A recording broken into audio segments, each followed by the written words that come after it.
More than 100 million readers have made Doonesbury a staple of American culture. The syndicated comic strip is now celebrating its 40th anniversary, and the release of this book, Doonesbury and the Art of G.B. Trudeau, coincides with the major milestone. Author Brian Walker is a comics historian and is also the son of the legendary comic strip creator Mort Walker, known for Beetle Bailey and Hi and Lois. Welcome, Brian. It's great to have you here with us. Great to be here. Why was it that you decided you wanted to do this book about Doonesbury and G.B. Trudeau?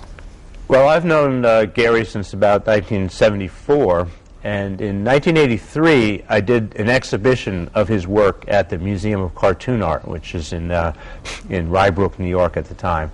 And I saw not only his original comic strips, but a lot of posters and book covers and record cover albums and things that he'd done, magazine illustrations. And I think he's never really gotten the attention that he deserves as a graphic designer, because he got his master's in graphic design from Yale, and he's a very talented designer. I don't think a lot of people in the industry knew that. So, you know, it's been percolating for a long time, obviously, but I proposed the idea to Yale about almost 2 years ago now, and they just went for it immediately. It was a perfect project for the Yale University Press, and I think they did a beautiful job on the book. I'm very proud of it. I'm sure you are. What about this one? What's in the book that we haven't seen? Well, for one thing, almost all of the art in the book is reproduced from his original strips, which are at the Beinecke Library. Most of them are, as well as pencil sketches and preliminary drawings and magazine illustrations and things that he's done. So it kind of gives a little look behind the scenes in his creative process and how he produces his work on a daily basis. What does it tell us about Gary that we don't know about? Well, I think the pencils are beautiful. They're a little bit, they're very tight. They're not really loose or dashed off. So he's more of an artist than we think he is? He's very precise with his pencil drawing. But one of the things I was looking through, you know, I looked through at the Beinecke over 10,000 original strips. I sat there in the reading room and flipping through these, and people would look over my shoulder and they'd say, "That looks like fun," you know. Yes. But I looked for something that was a little bit more unusual, rather than just characters conversing. I looked for scenery. I looked for kind of innovative stuff that he'd done. I found some just amazing backgrounds and scenery and things that he does.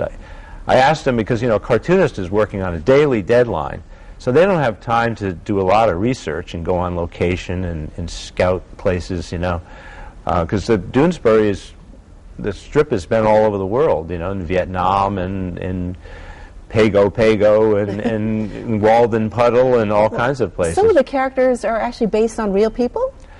The original star of the strip, BD, with, you know, B period, D period, yes, was based on Brian Dowling, who was the star quarterback for Yale back when Gary was an undergrad here. A lot of Yale connection here. Right, yes. And he's been one of the main characters in the strip ever since. In fact, more recently, he was wounded in Iraq, and the focus of the exhibition that's at the Beinecke right now, Doonesbury at War, has some of the strips when BD actually lost his leg in fighting in Fallujah, and follows all the way through his rehabilitation and everything. And that was the first time that Gary had ever drawn BD without his helmet on, because when he was a football player, he had a football helmet on. When he went to Vietnam, it became an Army helmet, and it's changed different helmets over the years, but it never really shown what his head looked like, or he didn't even know what kind of hair he had. He had to kind of make it up. All right, so when you came up with this idea and you approached Gary about it, did he immediately say yes, or was he a bit speculative? I think pretty much in the initial conversation, I think he was, you know, I think he knew that I was going to focus mainly on his artwork, and that had never really been done before. A lot of people talk about all the controversies and the time he's been banned in newspapers, and he's a very private person. I think he knew that I didn't want to get into his personal life or anything, and so So I like to think he trusted me a little bit. Obviously he did. He allowed you to do this. Well, he gave me total access to everything in his studio, all of his original artwork and his clipping files and everything, just pouring through the stuff, and he was just totally cooperative. You're a comics historian. Why do you think Doonesbury has been so popular over the years? Is it because it is so relevant? Well, I think when the strip first started in 1970, Gary was really the first cartoonist from my generation, basically the baby boom generation, to get a major syndicated strip. And he went into it without a lot of experience, really not knowing how syndication worked. So he just started breaking rules left and right. And I think it was kind of a refreshing change. You know, it kind of got all the dust out of the industry and just changed things for a lot of the cartoonists that came after him.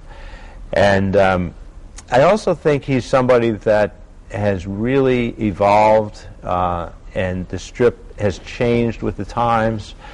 I think he's maintained an incredible level of consistency with the strip. He's experimented graphically.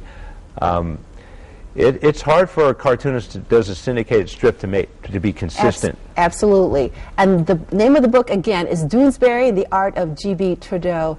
Brian, thank you so much for joining us, and continued success with this book. Great to be here. Thanks. You're welcome. Don't go away. There's more Connecticut Style coming your way right after this.